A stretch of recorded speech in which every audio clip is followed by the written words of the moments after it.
Hello Virgo, Sun, Moon, Rising, and Venus signs. Kumusta kayo? Sana po ay nasa mabuti kayong kalagayan. Welcome back po sa Star Tarot. Kung bago kayo dito, welcome din kayo. Thank you for your support. I truly appreciate it. God bless you all, Virgo. Thank you very much, Virgo, sa inyong mga likes and subscribes at sa mga nag-iiwan ng heartwarming comments. Thank you. Una mensahe ninyo, Page of Cups. Ayan. So, meron ditong invitation para sa'yo. No? May invitation dito siguro for occasion or baka merong invitation dito para sa inyong baka magbi-beach. Ano yun? Mag-iinuman, maaaring may ganon. No? And this is a time na magsaya naman kayo. Yung parang this is also a time that you can give yourself ng konting oras para naman kayo ay makapag-unwind, no? Yung ganon. We have King of Wands. Ayan, so ano siya? Leader. Isa siyang leader, no? Para siyang si Emperor din, no? Nandoon kayo sa position of authority. Virgo, maaring kayo ay isang boss, maaring kayo ay isang manager, supervisor, hari siya, no? Parang ganon. So maybe nasa position of authority kayo or baka kung hindi naman kayo nandoon sa position na gano'n, baka kayo ay mapopromote, no, into a leadership role. Baka mabibigyan na kayo dito ng posisyon na mataas, no, na you are going to manage the people around you, no, or manage a company or manage a department, no, yung gano'n.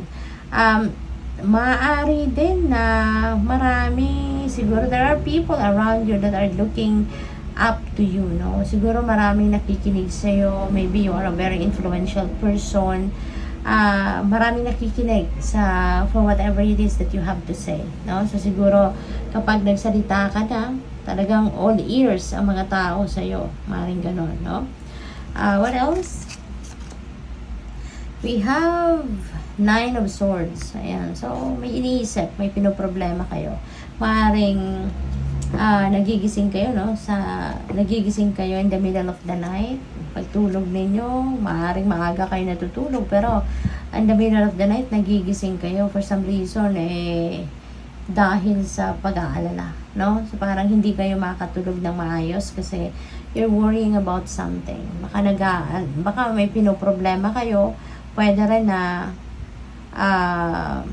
nagigising kayo in the middle of the night kasi baka meron kayong naiisip, no, na tignan sa cellphone, baka nag-google pa kayo, nagre-research pa kayo in the middle of the night, diba? Pag nagising kayo, baka ganon. At naiisip ninyo, ay teka lang, no, before ako matulog uli, no, i-research ko nga, maaring ganon, hanggang sa inumaga na kayo. Inumaga na kaka-research, kaka-google, diba? Kaka-YouTube. So, yun. So, maaaring ganun ang sitwasyon ng iba. Or probably ang iba sa inyo, Virgos are very fond of over-analyzing and overthinking. Kaya maaari ang iba sa inyo dito, hindi kayo nakakapag-focus sa pagtulog. hindi kayo nakakadiretso ng tulog mag-umaga kasi nga, baka pagtulog ninyo, subconscious ninyo, talagang busy din, diba? May iniisip kayo, no? Before siguro kayo matulog, may wino-worry kayo. Kaya yun, nagigising kayo in the middle of the night. So, stop worrying, Virgo, okay? Stop worrying because worry is a negative energy.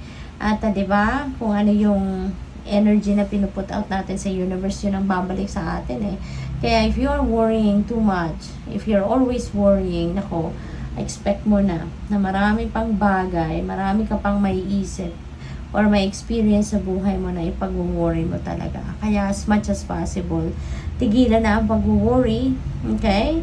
Lalo na sa mga bagay, no, that are beyond your control. Nako, talagang waste of time and energy yan.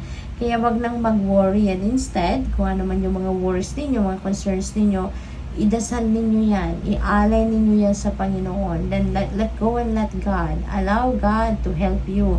No, lighten your burden. Okay? At huwag ka nang mag-worry. No, i-transmute ninyo yung worry na yan, yung low vibe, low energy na yan into something positive para mas maging excited kayo, maging masaya. Diba? We have 6 of Cups. Ayan. So, ang iba siguro sa inyo, baka uuwi, no? Namimiss ninyo siguro yung pamilya, anak ninyo, or asawa ninyo, magulang ninyo, boyfriend or girlfriend ninyo, yung ganon. So, ayan, baka nagbabalot na kayo ngayon ng mga pasalubong ninyo, or siguro naglilista kayo ng kung ano ang ipapasalubong ninyo. You are preparing, no? Kung ano man yung gifts na bibit-bitin ninyo pa uwi. So, this is good. So, definitely travel, no? It's very imminent dyan for some of you. So, good luck po. Knight of Cups. Wow. May offer of love. Kinikilig, no? Dito sa Page of Cups. Baka yung invitation na to, no? Baka dito ninyo makikilala to. Si Knight of Cups. Baka yung pupuntahan ninyong beach, pupuntahan ninyong banding, moment na yan, no? With your friends or kung sino mang makakilala ninyo. Baka dyan ninyo makikilala, no? Yung person ninyo. Yung potential ninyong maging jowa. Lalo-lalo na kung kayo ay single pa, no? So, good luck sa iyo dyan. Baka may date, no? May makikipag-date sa inyo dito, Virgo. So, tingnan natin kung ano pa yung messages for you.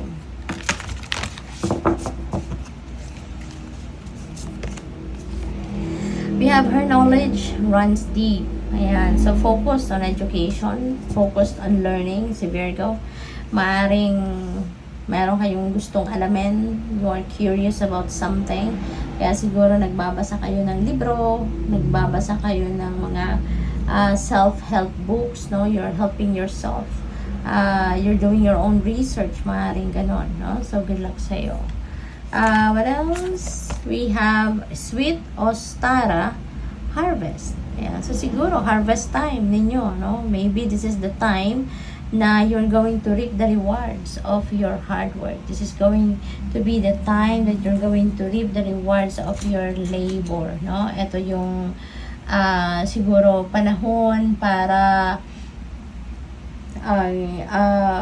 anihin na ninyo kung ano yung mga bunga ng inyong pinagsikapan. You've been nurturing it, you've been cultivating it, no, nung tinanim mo. Kaya ngayon, no, siguro namungan at lahat. Kaya it's about time na para kunin mo na ang mga ito, no, at i-enjoy.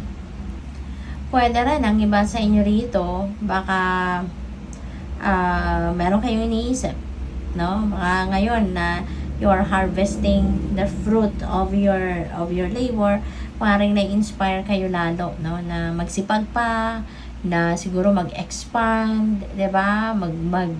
Mag-venture pa kayo ng sa kung ibang bagay naman. So mas nagiging inspired siguro kayo ngayon, and always ready to take action kasi nga napakasipag ninyo din, 'di ba? You're workaholic si Virgo eh. Kaya parang very creative na yung isip ninyo. Marami ng creative juices nilalabas ang isip ninyo, at saka ang sipag niyo pa, no? 'Di ba? Kapag may naisip kayo, talagang gagawin ninyo ang lahat para marating ninyo 'yon. So ngayon na mas inspired kayo sa ngayon, so hindi ka na naman dito makakapag-antay at gusto mo na namang simulan agad-agad kung ano naman yung ideya, no, na naisip ninyo sa ngayon. Kaya good luck sa iyo. We have She is 1,000 Flowers. Ayan. So this is parang dreams coming true, no? Wishes coming true sa ngayon, Virgo. Kaya napakagandang energy nito. Yung parang feeling ko rito, ang iba sa inyo natanggap nyo na, no? Kung ano yung mga wishes ninyo, kung ano yung mga dreams ninyo, maaaring nag-come to fruition na. Kaya you're speaking to the moon, you're speaking to the cosmos, you're speaking to God, no? At nagpapasalamat. Nakangiti siya, na maganda pakiramdam niya, high vibe siya. Kaya feeling ko natanggap na niya, nakuha na niya kung ano man yung pinapangarap niya, at kaya siya nakatingala because nagpe-pray siya in gratitude, nagpapasalamat siya for the blessings, no, na binigay sa kanya. So maaaring ganun ang ganap sa inyo rito, Virgo. Now, maybe you're definitely going to receive whatever it is that you've been praying for, and unang-una ninyong gagawin is to say thank you, to express your gratitude for the blessings. Good luck. Thank you for watching. Love and light. Namaste.